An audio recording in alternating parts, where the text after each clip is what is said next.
Hello friends, welcome to Bismi Samayal. இன்னைக்கு நம்மளோட வீடியோல இது வரைக்கும் நீங்க கேள்விப்படாத ரொம்பவே புதுசான கிச்சன் டிப்ஸ் மற்றும் வீட்டு குறிப்புகள் தான் பார்க்க போறோம். இன்னைக்கு நான் சொல்லக்கூடிய டிப்ஸ் எல்லாமே உங்களோட அன்றாட வாழ்க்கையில நீங்க டெய்லி யூஸ் பண்ற மாதிரி இருக்கும்.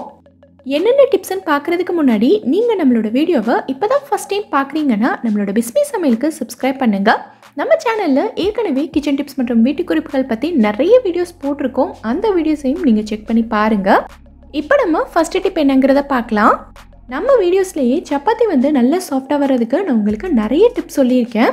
ஆனால் இப்போ நான் சொல்ல போகிறது இது வரைக்கும் நீங்கள் கேள்விப்படாத அளவுக்கு ரொம்பவே புதுசான டிப். அது மட்டும் இல்லாமல் ரொம்ப எஃபெக்டிவானதும் கூட. இந்த மெத்தடை நீங்கள் செய்யும்போது சப்பாத்தி ஒரு நாள் முழுக்கவே நீங்கள் சுட்டி எடுக்கும்போது எவ்வளோ சாஃப்டாக இருந்ததோ அதே அளவுக்கு சாஃப்ட்னஸோடு இருக்கும். இங்கே நான் கோதுமை மாவு எடுத்திருக்கேன். அதுக்கு தேவையான அளவுக்கு உப்பு சேர்த்துட்டு இதோட நம்ம ஒரு முக்கியமான பொருள் சேர்க்க போகிறோம். இந்த மாவோட நம்ம சேர்க்க போகிறது பார்த்திங்கன்னா பட்டர் தான். பட்டர் ரூம் டெம்பரேச்சரில் இருக்கணும். ஃப்ரிட்ஜில் இருந்து எடுத்து நீங்கள் உடனே சேர்த்துடக்கூடாது. இல்லை நீங்கள் உருக்கிட்டு சேர்க்குறதா இருந்தாலும் சேர்த்துக்கலாம். 1 டேபிள் ஸ்பூன் அளவுக்கு நான் சேர்த்துருக்கேன். பட்டர் சேர்த்துட்டு நல்லா மிக்ஸ் பண்ணி விட்டுக்கோங்க. இது ஒரு பக்கமே இருந்துடக்கூடாது.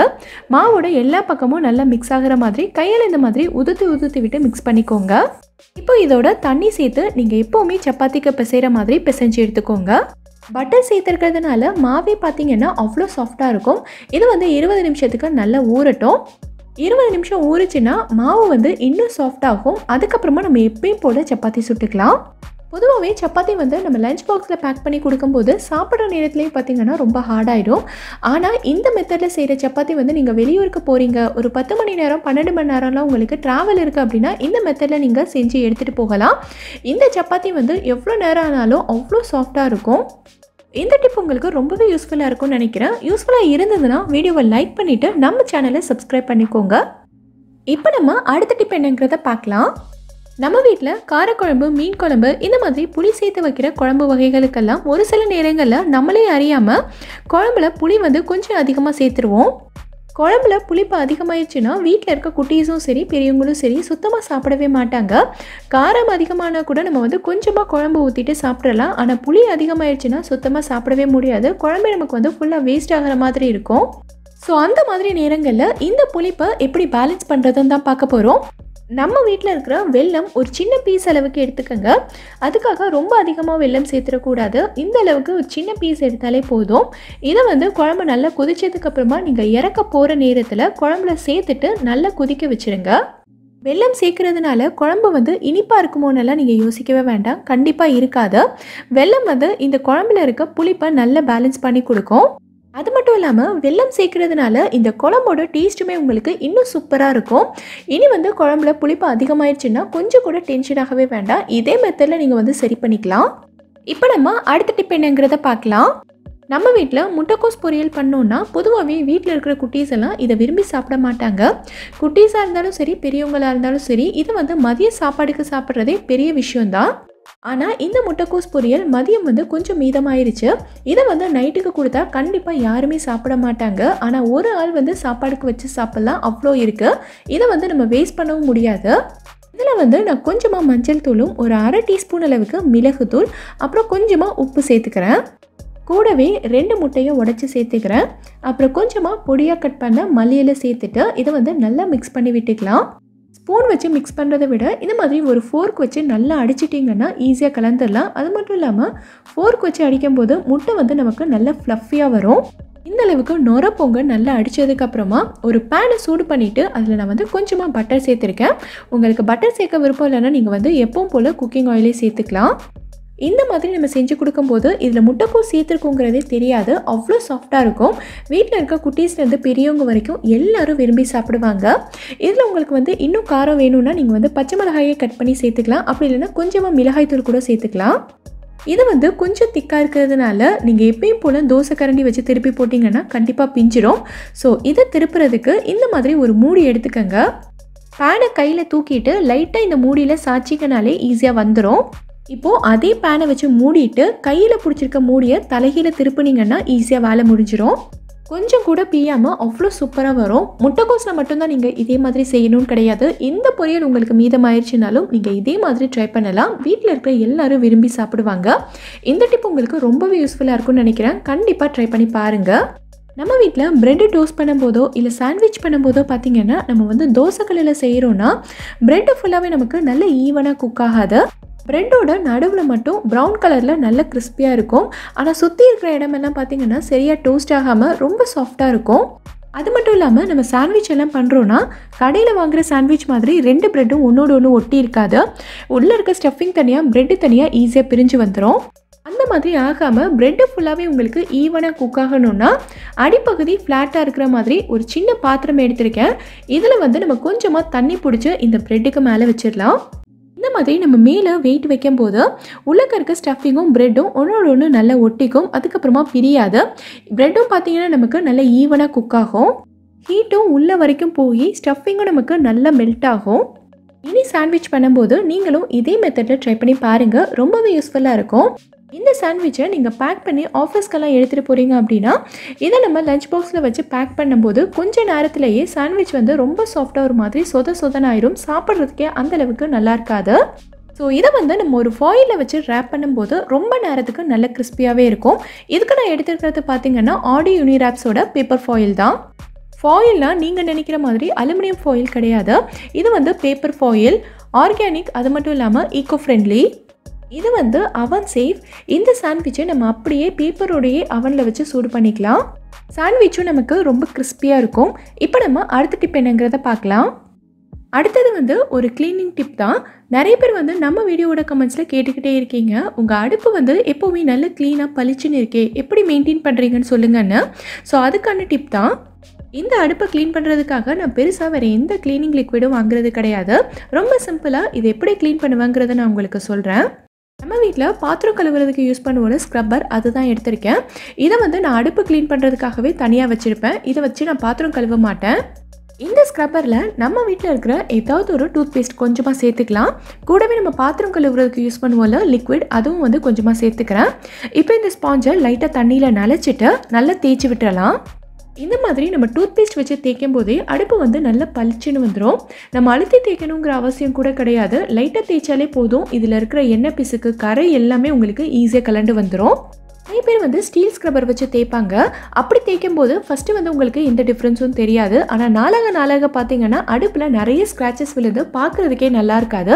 ஸோ எப்போவுமே இந்த மாதிரி கொஞ்சம் சாஃப்டான ஸ்க்ரப்பர் வச்சு தேய்ங்க. அடுப்பு வந்து எப்போவுமே நல்லா பளிச்சுன்னு புதுசு மாதிரி இருக்கும். அடுத்து ஒரு ஈர துணி வச்சு ஃபுல்லாகவே நல்லா அழுத்தி தொடச்சி விட்டுருங்க. நான் இந்த அடுப்பை கிட்டத்தட்ட 9 வருஷத்துக்கும் மேலே யூஸ் பண்ணிகிட்ருக்கேன். ஆனால் பார்க்குறதுக்கு இன்றைக்கும் புதுசு மாதிரி தான் இருக்குது. நான் எப்போவுமே இந்த மெத்தடில் தான் இதை க்ளீன் பண்ணுவேன். டெய்லி வந்து இந்த மாதிரி செய்யணுங்கிறது கிடையாது. டெய்லி நீங்கள் வேலை எல்லாமே முடித்ததுக்கு அப்புறமா ஒரு ஈர துணி மட்டும் வச்சு இதை லைட்டாக தொடச்சி விட்டாலே போதும். ஆனால் வாரத்தில் 2 தடவை இந்த மாதிரி க்ளீன் பண்ணி பாருங்கள். உங்கள் அடுப்பும் எப்போவுமே நல்ல பளிச்சுன்னு புதுசு மாதிரி இருக்கும். இப்போ நம்ம அடுத்த டிப் என்னங்கிறத பார்க்கலாம். நம்ம வீட்டில் டப்பாவில் கொட்டி வச்சு யூஸ் பண்ணுற சர்க்கரை எல்லாமே ஒரு மாதிரி ரொம்ப ஈரப்பதமாக தண்ணி விட்ட மாதிரி ஆகுதில்ல, அதுக்கான ஒரு சிம்பிளான டிப் தான். சர்க்கரையை எப்போவுமே நல்ல ஒரு ஏர்டைட்டான டப்பாவில் கொட்டி வைங்க. அது மட்டும் இல்லாமல் இங்கே வந்து நான் தேங்காய் ஓடு எடுத்திருக்கேன். தேங்காய் ஓட்டில் இருக்க நார் எல்லாத்தையும் பிரித்து எடுத்துகிட்டு சின்ன சின்ன பீசஸாக உடச்சி இந்த மாதிரி கழுவி காய வச்சு எடுத்திருக்கேன். இந்த தேங்காய் ஓடு எப்போவுமே காஞ்சதாக தான் இருக்கணும், ஈரப்பதமாக இருக்கக்கூடாது. இந்த சின்ன பீஸ் தேங்காவோட நம்ம சக்கரை வச்சுருக்க டப்பாக்குள்ளே போட்டு வச்சுக்கிட்டா போதும். இது வந்து இந்த டப்பாவில் இருக்கிற ஈரப்பதம் எல்லாத்தையும் அப்சர்வ் பண்ணிக்கும். ஸோ நம்ம சக்கரை வந்து நீர் கோத்த மாதிரி ஆகாது. இதே மாதிரி தான் உப்புக்கும். இதுக்குள்ளே நான் வந்து தேங்காய் ஓடு தான் போட்டு வச்சுருக்கேன். ஆனால் உப்பாக இருந்தாலும் சரி, சுகராக இருந்தாலும் சரி, இதை எடுக்கும்போது நீங்கள் நல்ல ஒரு காஞ்ச ஸ்பூன் வச்சு தான் எடுக்கணும். நிறைய பேர் வந்து சமையல் செஞ்சுட்டு இருக்கும்போது அதே கரண்டியை உள்ளே விட்டு எடுப்பாங்க. அந்த மாதிரிலாம் செய்யவே கூடாது. இப்போ நான் சொன்ன மெத்தடை நீங்கள் ட்ரை பண்ணி பாருங்கள். ரொம்பவே யூஸ்ஃபுல்லாக இருக்கும். நம்ம வீட்டில் சிக்கன் எல்லாம் வாங்கணுன்னா ஒன்று குழம்பு வைப்போம், இல்லைனா ஃப்ரை பண்ணுவோம். எப்போவுமே ஒரே மாதிரி செஞ்சுட்டு இருக்கிறத விட கொஞ்சம் டிஃப்ரெண்ட்டாக இப்போ நான் சொல்கிற மாதிரி நீங்கள் ட்ரை பண்ணி பாருங்கள். அவ்வளோ சூப்பராக இருக்கும். இதுக்கு வந்து உங்களுக்கு அதிகமான வேலையும் இல்லை, அதிகமான நேரமும் தேவைப்படாது. ஒரு 10 நிமிஷம் இருந்தாலே போதும். நீங்கள் பேச்சுலராக இருந்தீங்கன்னா கூட அவ்வளோ ஈஸியாக செஞ்சு முடிச்சிடலாம். ஒரு கடாயில் பொரிக்கிற அளவுக்கு எண்ணெயை சூடு பண்ணிவிட்டு இதில் நம்ம வெங்காயத்தை ஃப்ரை பண்ணி எடுத்துக்கலாம். இதுக்கு வந்து நமக்கு ஃப்ரைட் ஆனியன்ஸ் தேவைப்படும். ஒரே ஒரு பெரிய வெங்காயத்தை மெல்லிஸாக ஸ்லைஸ் பண்ணிவிட்டு எண்ணெயில் சேர்த்து நல்லா ஃப்ரை பண்ணிக்கலாம். வெங்காயம் வந்து ரொம்ப கருகிடக்கூடாது. கொஞ்சம் கோல்டன் ப்ரௌன் ஆனதுக்கப்புறமா நம்ம வெளியில் எடுத்துடலாம். வெங்காயத்தை வெளியில் எடுக்கும்போது கொஞ்சம் சாஃப்டாக இருக்கிற மாதிரி தான் இருக்கும். ஆனால் இன்னும் ஒரு 2 நிமிஷத்துக்கு வெளியில் வச்சிங்கன்னா நல்லா கிறிஸ்பியாக வந்துடும். இன்றைக்கி நான் வந்து 500 கிராம் அளவுக்கு சிக்கன் எடுத்திருக்கேன். எப்போவுமே போன்லெஸ்ஸாக எடுக்கிறத விட இந்த மாதிரி கொஞ்சம் எலும்போடு சேர்த்து எடுத்துக்கிட்டிங்கன்னா டேஸ்ட் வந்து சூப்பராக இருக்கும். இப்போ இதோட 1 டேபிள் ஸ்பூன் அளவுக்கு இஞ்சி பூண்டு விழுது சேர்த்துருக்கேன்.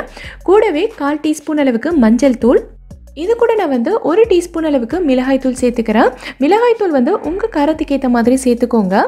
கூடவே 1 டீஸ்பூன் அளவுக்கு மல்லித்தூள், 1/2 டீஸ்பூன் அளவுக்கு கரம் மசாலா சேர்த்துட்டு கூடவே 1/2 டீஸ்பூன் அளவுக்கு சீரகத்தூளும் சேர்த்துருக்கேன். கூடவே 1/2 டீஸ்பூன் அளவுக்கு மிளகுத்தூள், அப்புறம் இந்த சிக்கனுக்கு தேவையான அளவுக்கு உப்பு சேர்த்துக்கலாம். கூடவே கொஞ்சமாக கட் பண்ண மல்லி இலை, அப்புறம் காரத்துக்காக 1 பச்சை மிளகாயை நான் கீறி சேர்த்துருக்கேன். காரம் வந்து உங்கள் தேவைக்கு ஏற்ற மாதிரி சேர்த்துக்கோங்க. ஆனால் பச்சை மிளகாய் சேர்த்தோன்னா ஃப்ளேவர் வந்து இன்னும் சூப்பராக இருக்கும். அதுக்காக தான் சேர்த்துருக்கேன். நம்ம மிளகாய் தூளும் சேர்த்துருக்கோம். ஸோ காரம் வந்து பார்த்து சேர்த்துக்கோங்க. அப்புறம் பாதி எலுமிச்சை பழத்தோட ஜூஸ் சேர்த்துட்டு கடைசியாக நம்ம ஃப்ரை பண்ணி எடுத்து வச்சுருக்க வெங்காயத்தையும் சேர்த்துக்கலாம். இப்போது இது எல்லாத்தையும் சேர்த்து கையாலேயே நல்லா மிக்ஸ் பண்ணி விட்டுக்கோங்க. நம்ம சேர்த்துருக்க இந்த ஃப்ரைட் ஆனியன்ஸ் தான் இந்த ரெசிபியோட டேஸ்ட்டு இன்னும் தூக்கி கொடுக்கும். ஸோ கண்டிப்பாக சேர்த்துக்கோங்க. ஆனால் வெங்காயம் ஃப்ரை பண்ணும்போது ரொம்ப கவனமாக இருக்கணும். வெங்காயம் கருகிடக்கூடாது. கருகிருச்சுன்னா ரெசிபியில் வந்து நமக்கு கசப்பு டேஸ்ட் வந்துடும். ஸோ பார்த்து பண்ணுங்கள். நல்லா மிக்ஸ் பண்ணதுக்கப்புறமா ஒரு 30 நிமிஷத்துக்கு அப்படியே ஊற விட்டுருங்க. 30 நிமிஷம் நல்லா ஊறினதுக்கப்புறமா ஒரு கடாயில் 4 டேபிள் ஸ்பூன் அளவுக்கு எண்ணெய் சேர்த்துருக்கேன். இன்னைக்கு வந்து நல்லெண்ணெய் தான் சேர்த்துருக்கேன். நல்லெண்ணெயில் செஞ்சோன்னா டேஸ்ட் வந்து அவ்வளோ சூப்பராக இருக்கும். இதோட கொஞ்சமாக சோம்பும் கொஞ்சமாக கருவேப்பிலையும் சேர்த்து நல்லா பொரிய விட்டுக்கலாம். இது கூடவே ஒரு மீடியம் சைஸ் வெங்காயத்தை நல்லா ஸ்லைஸ் பண்ணி வச்சுருக்கேன். அதை சேர்த்து நம்ம லைட்டாக வதக்கிக்கலாம். இந்த வெங்காயத்தை ரொம்ப வதக்க வேண்டியதில்லை. லைட்டாக 1 நிமிஷத்துக்கு மட்டும் வதக்கிட்டு நம்ம ஊற வச்சுருக்க சிக்கனை இது உள்ளே சேர்த்துடலாம். சிக்கன் சேர்த்துட்டு நல்லா கலந்து விட்டுருங்க. இந்த ரெசிபியில் நீங்கள் சிக்கன் வேகிறதுக்காக தண்ணி எதுவும் சேர்க்கக்கூடாது. சிக்கன் சேர்த்து ஒரு 2 நிமிஷத்துலேயே இந்த சிக்கன்லேருந்து தண்ணி எல்லாமே உங்களுக்கு வந்து வெளியில் வர ஆரம்பிக்கும். அதுவே போதும் இந்த சிக்கன் குக் ஆகிறதுக்கு. மற்றபடி நீங்கள் தண்ணியெல்லாம் சேர்க்காதீங்க. இந்த எண்ணெயிலே தான் இது வந்து வதங்கணும். இடையில அப்பப்போ நல்லா கலந்து விட்டுக்கோங்க. ஒரு 10 நிமிஷத்துலேயே உங்களுக்கு சூப்பராக குக் ஆயிரும். இதுக்கு வந்து உங்களுக்கு அதிகமான நேரம்லாம் தேவைப்படாது. நம்ம சிக்கனில் மசாலா பொருட்கள்லாம் சேர்த்துட்டு ஊற வைக்கிற டைம் மட்டும்தான்.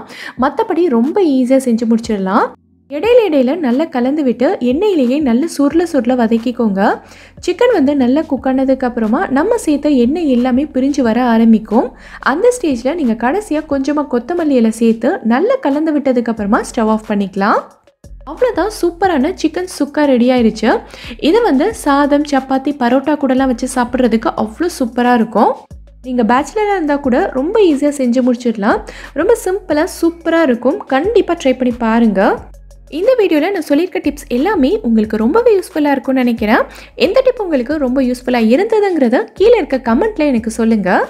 இந்த வீடியோ பிடிச்சிருந்தா லைக் பண்ணுங்கள். உங்கள் ஃப்ரெண்ட்ஸ், உங்கள் ஃபேமிலி மெம்பர்ஸ் கூட இந்த வீடியோவை ஷேர் பண்ணுங்கள். மறக்காமல் நம்ம பிஸ்மி சமையலுக்கு சப்ஸ்கிரைப் பண்ணிவிட்டு பக்கத்தில் இருக்கக்கூடிய பெல் ஐக்கானையும் கிளிக் பண்ணி அதில் ஆல்ங்கிற ஆப்ஷனையும் செலக்ட் பண்ணுங்கள். தேங்க்யூ.